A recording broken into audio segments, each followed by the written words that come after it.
Hello learners, I hope you are all doing well and by now you have already familiarized yourself with all the terms pertaining poetry, whether it is ode, lyric, ballad or any other form of poetry.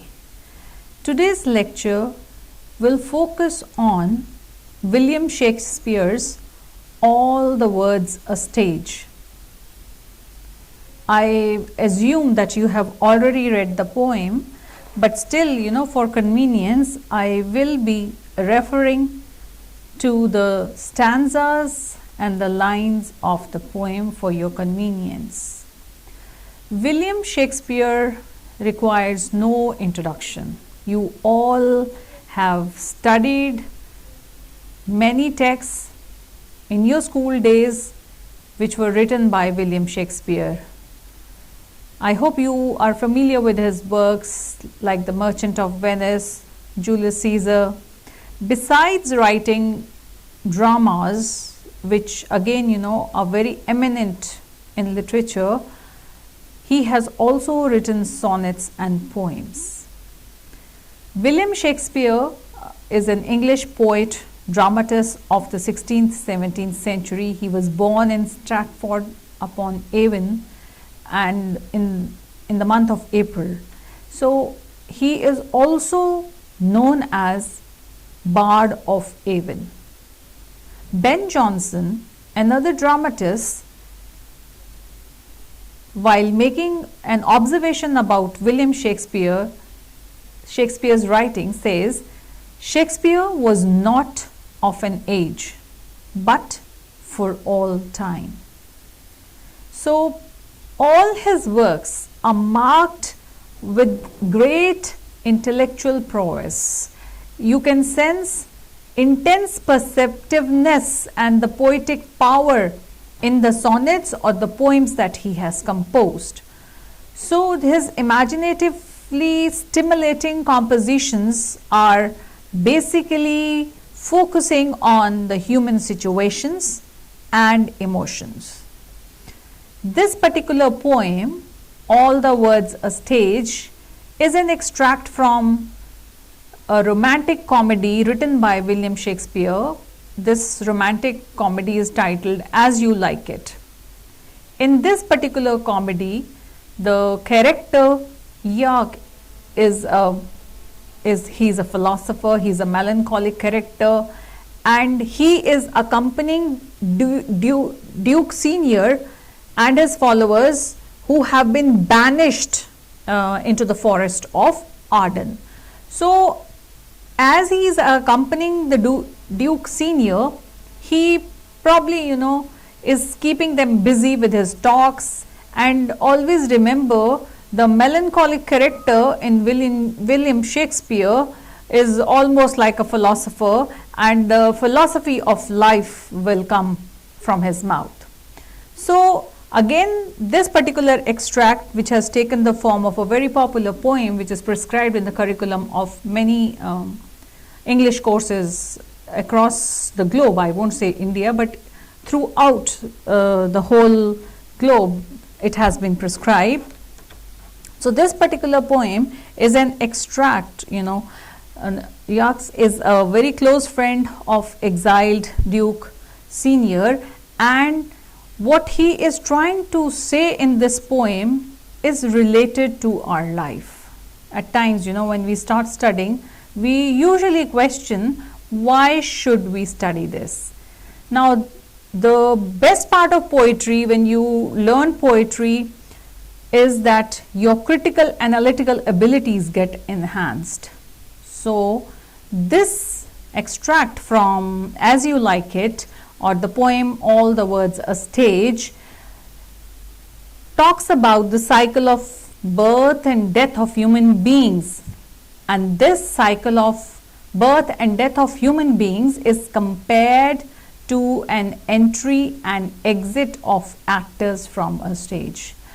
I'm sure you all must have watched some play or drama in the actual real theaters where the whole paraphernalia is there, and the actor who has a role to play enters the stage, and after he has made his performance, he takes an exit. So, William Shakespeare, through this philosopher York, is making a reference to the 7 stages of life of a human being. Individual plays several roles in his lifetime.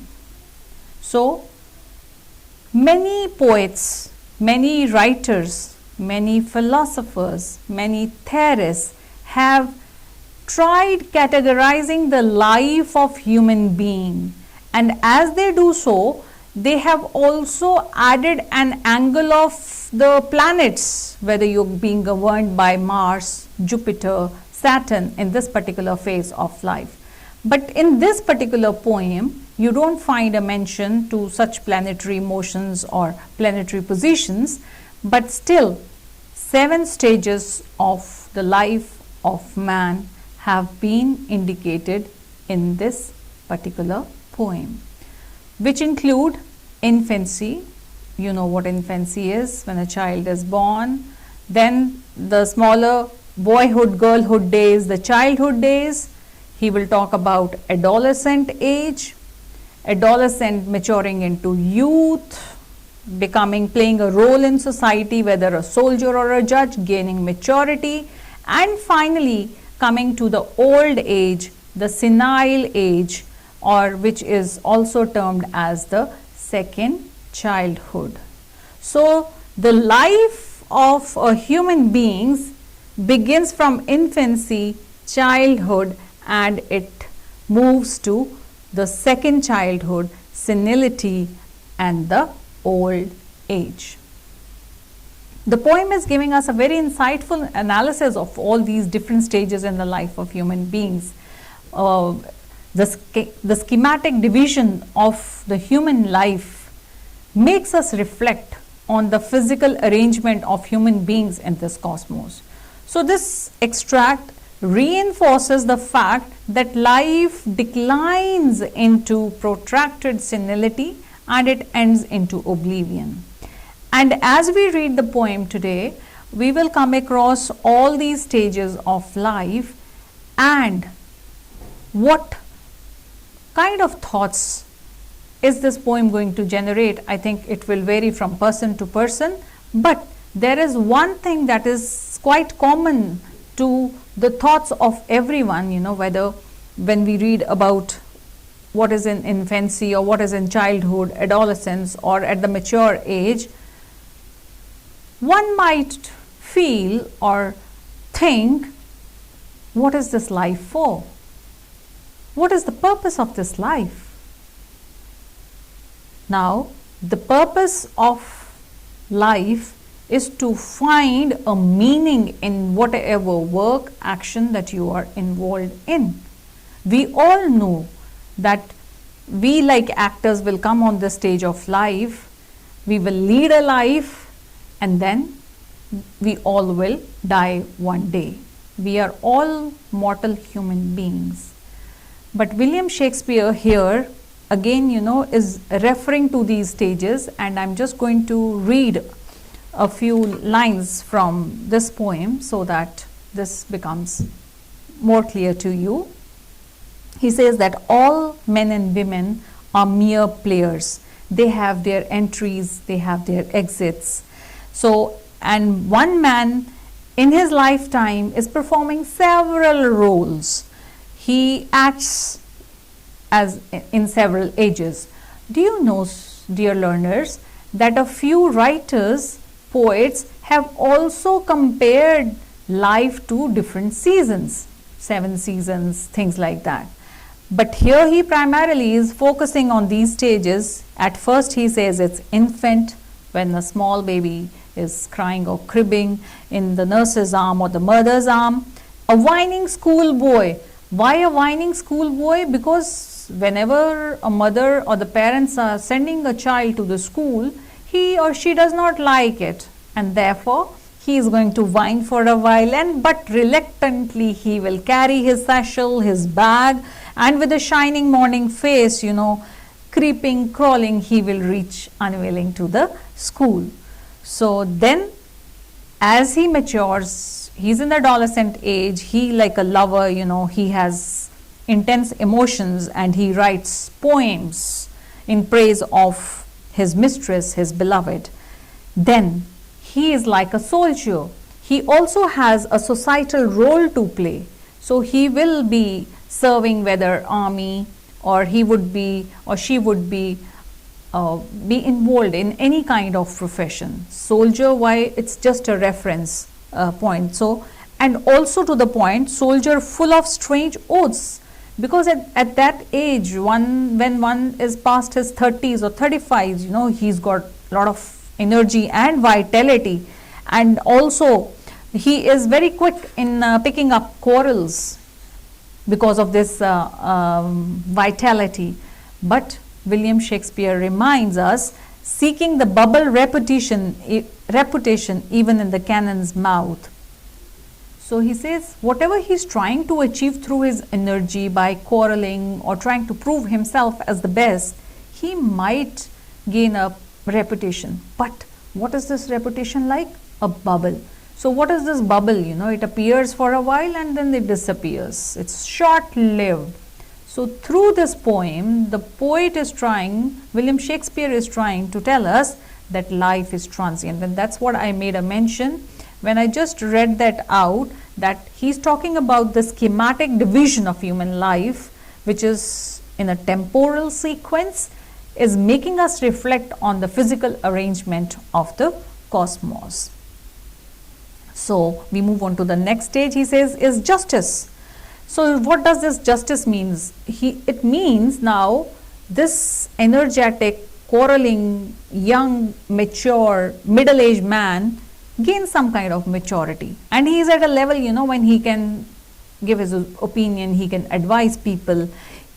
And then the justice in fair round belly with a good cap and line. And now what is he? His physical appearance has also changed. He has a round belly now. Why? Eating excessively, not exercising, or being too much in work, or maybe otherwise. So because of some medical problems. So with eyes severe and beard of a formal cut, full of wise saws in modern instances. Now he is full of wisdom, because now he has experience, he has been to school, though he was reluctant, he learned something there. And now what is he having? He is having so much of knowledge, but now he has to shift. And what is ahead of him? It is old age, and old age is referred to as second childhood. Now his entire physical appearance is going to change. Now the sixth age shifts into lean and slippered pantaloon. Now he is losing weight, he's becoming weak, he's spectacles on his nose, a pouch on his side. Now he does not have that youthfulness, vigor, vitality and energy, because he's shrunk now, and his big manly voice now is turning into childish trebles. You all have seen your grandparents or some old people around you, so you know what old age is like. Pipes and whistles in his own sound. Now hardly his sound is visible to all, so maybe in whispers he is talking to his nears and dear ones.